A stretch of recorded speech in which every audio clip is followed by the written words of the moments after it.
Alright, boys, it's time for our initial impressions damage review of a new unit. We have Naida.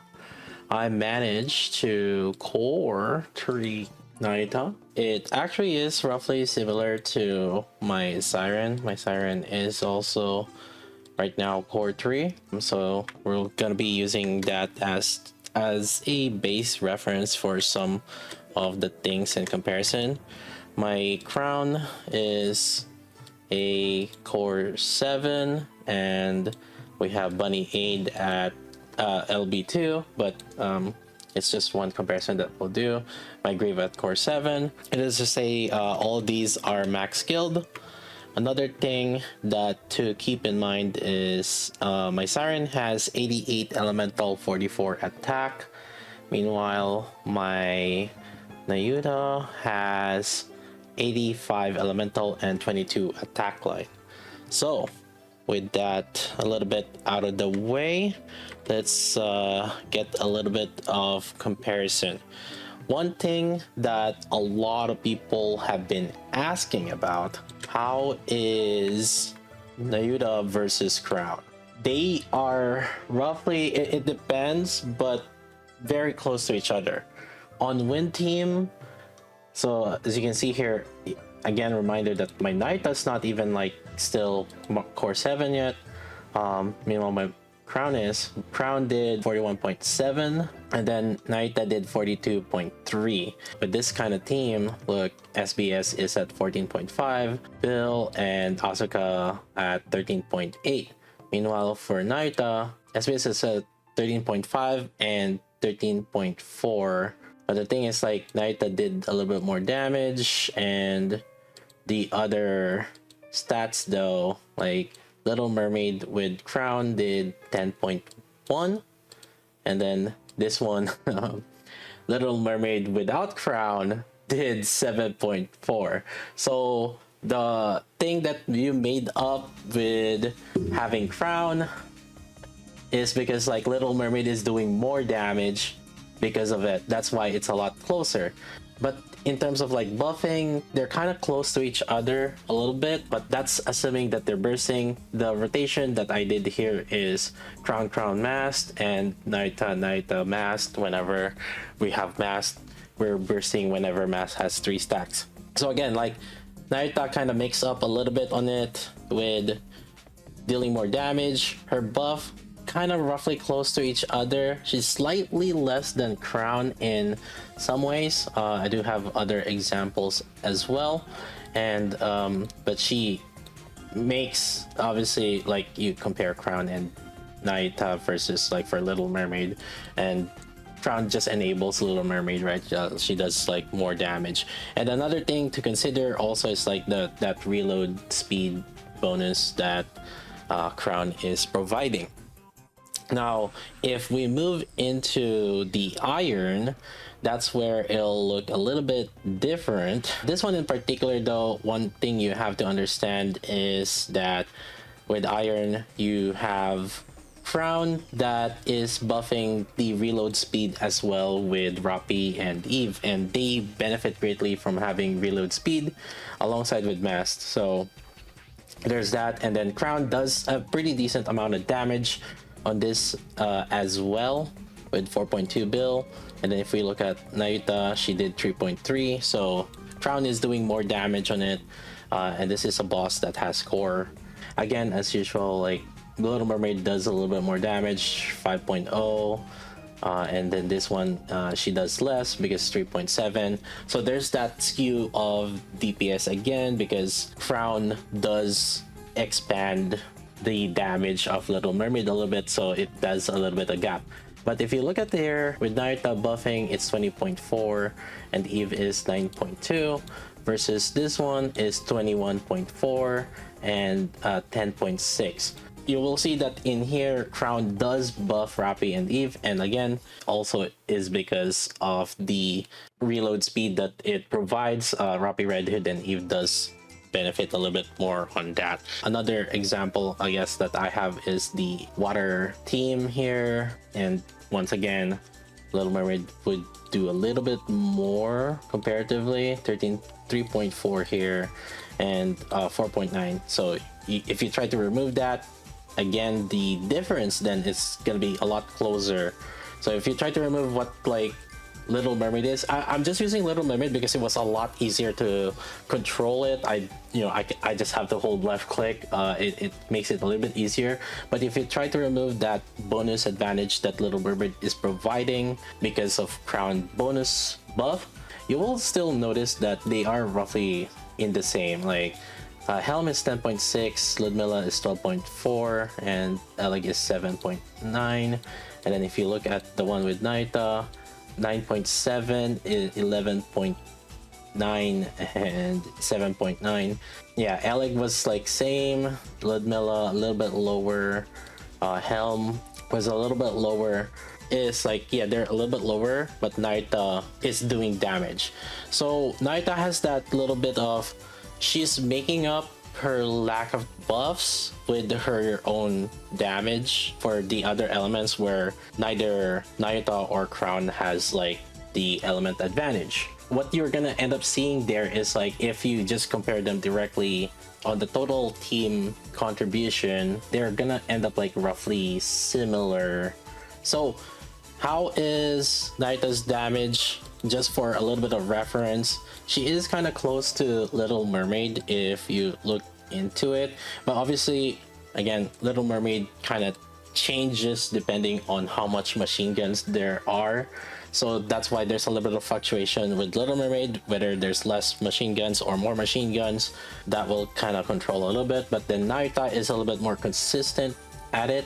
They're roughly close to each other, sometimes more, sometimes less. It kind of depends on the team regardless, but it's safe to say that she is like that good support DPS mix. Overall, the performance, I did test them with Kraken. I actually tested with Nayuta, Siren, Scarlet Black Shadow, Wind Asuka, and then Nayuta Masked versus Nayuta Crown versus Crown Masked. And the funny thing is, they are actually all roughly similar. Now, this is not really, Liberalia is gonna come out later, so it's gonna be different possibly. If you notice it, like Nayuta Masked, Nayuta Crown, or Crown Masked, they're roughly all close to each other. That's it with Wind Advantage. And Nayuta, she will definitely overtake Crown if I have like a little bit more attack lines, and basically if I build Nayuta like correct attack lines and higher elemental. In most game, you will see that Nayuta will come out on that. Now there's the iron advantage as well. There is a huge gap of 37 to 42. I will also test again with Chime and Crown. I'll put Chime in a different video because that's a whole nother comparison things that I will have to show. So just be tuned to that. Make sure you subscribe if you guys want to see that. And then the water advantage, as I showed you, it was like a little bit same, right? Crown and Nayuta both are same, 38 versus 37. But again, like if you remove the advantages of like the team composition, they are gonna end up roughly the same. But then if you look at Grave, because like I did test with Grave, I wanted to see, because for the most part, our second team for water that we were thinking is like, oh, let's use Grave. Grave is the second, sometimes third. It's kind of shuffling through second, third as best buffer. Bunny Aid is kind of like there as well also. So you're gonna see that, yeah, there's like a huge gap in here in this team composition, right? I tried another setup, Nayuta versus Grave versus Bunny Aid, and so this is the team that I went with, comparing it in the iron advantage this time around. Here's a total damage difference. With Nayuta, it is 24 bill. Bunny Aid, it was 21.4, and then with Grave, it was 21.2. So in this situation, right, you are going to notice that Nayuta is actually better than the bunny aid and grave. But something again to keep in mind is like my bunny aid is only limit break 2, my grave is core 7, and my Nayuta is only core 3. But does that make the difference too much? I wouldn't say so. Even if I say that maybe if I push my bunny aid to core 3, the difference is probably, you know, at best maybe I'll probably push it to 22 bill or something like that, around there. You will notice like where their advantages lie in. Naida, she is making up because she's doing 3.8 bill. And then you look at bunny aid, right? She's only doing 1.3 and grave is at 1.8. So again, Naida, one of the advantages that she has is that she's just doing a lot more damage compared to other B2s.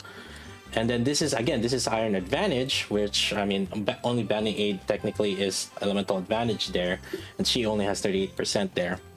And in terms of buff, Eve is at 8.0 bill.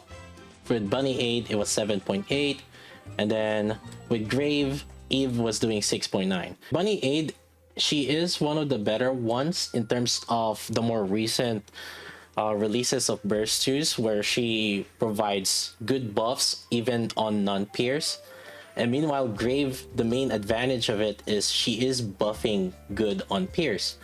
But bunny aid, I mean she has like some pierce buffs a little bit, but at the same time it's mostly like attack buff, and so that's why the Eve comparison and Red Hood are a lot more closer. But then if you look at Nayuta, she is not that far off actually with the buffing with bunny aid.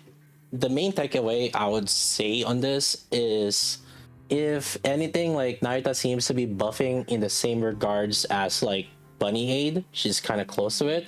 Grave is buffing in a different sense. She has more energy gain for some team compositions that are struggling with energy gain, and that's where Grave is really good at. And then she will buff like Pierce teams a lot better.